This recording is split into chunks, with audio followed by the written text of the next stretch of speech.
All right, welcome. Today, we're going to act as literary archivists and journey into the psychological underworld of the Faustian legend. But we're not just rereading an old story here. Oh no, we're going to perform something like a literary autopsy on the soul itself, tracing how its darkest bargainer has evolved over time. So let's start with this question right here, because it is absolutely chilling. It perfectly captures the huge transformation we're about to explore. How the devil's bargain went from a simple trade for pleasure to a really sophisticated, insidious contract with the self. And this whole idea has a name. It's called the Faustian inversion. What it means is there's been this profound shift where the devil isn't some external demon anymore. He's evolved into a complex force inside of us. He's become an instrument for what the source material calls the liquefaction of the soul. And don't worry, we're definitely going to unpack what that means. Now, to really get a handle on this inversion, we're going to contrast two very different versions of this shadow.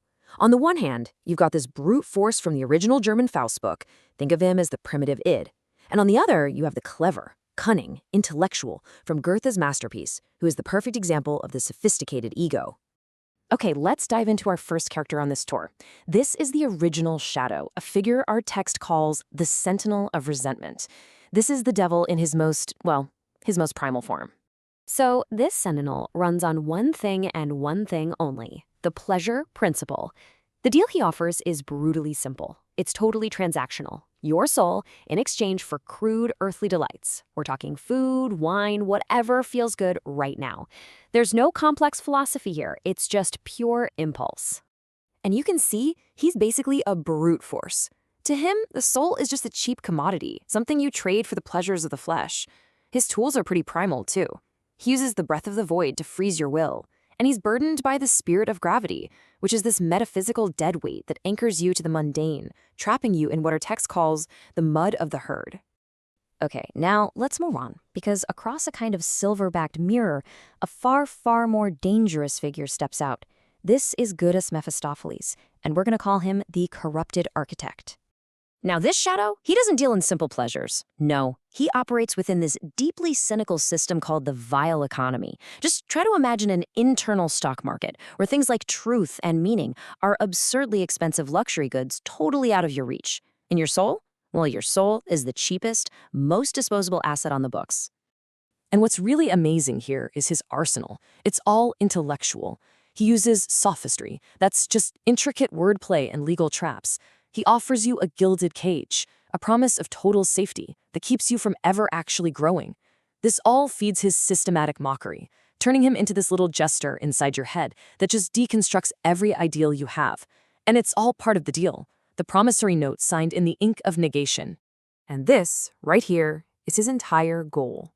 He is the spirit that negates. See, his victory isn't dragging you down to hell.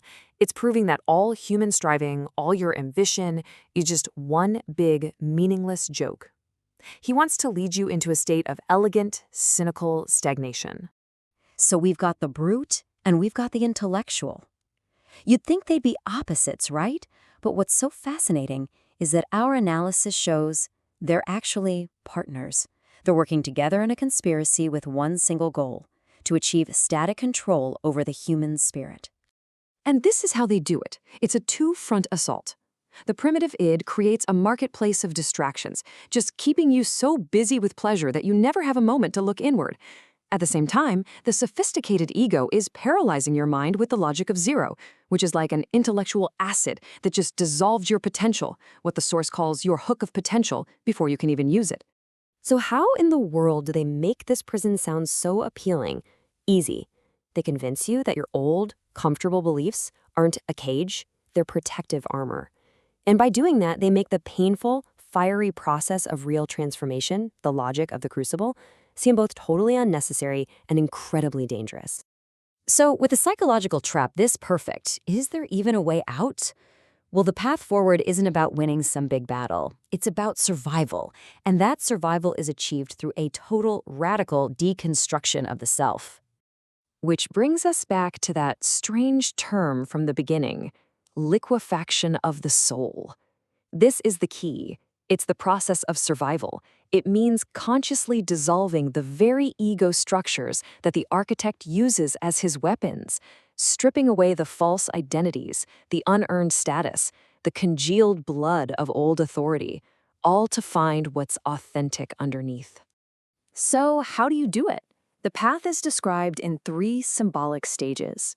First, you have to hear the honest sound, a kind of cosmic truth that shatters all your false pride. Second, you perform the grave dance, a symbolic rejection of that suffocating seriousness to find a sense of lightness. And finally, you embrace becoming. You accept the role of a gardener of the abyss, affirming your existence while walking on a fragile rope. At the end of the day, this whole literary analysis points to a universal psychological truth. The Sentinel and the Architect, they aren't external demons. They are internal atavisms. They're ancient, primal parts of our own minds, born from the fear of our own darkness, and maybe even more, the fear of our own potential. And that's where we'll leave it. The central question of the Faustian inversion isn't just for a character in a book. It's for any of us, right now, confronting that choice between the illusion of safety and the terrifying freedom of real growth. So, when that gilded cage is finally shattered, what do you choose to build?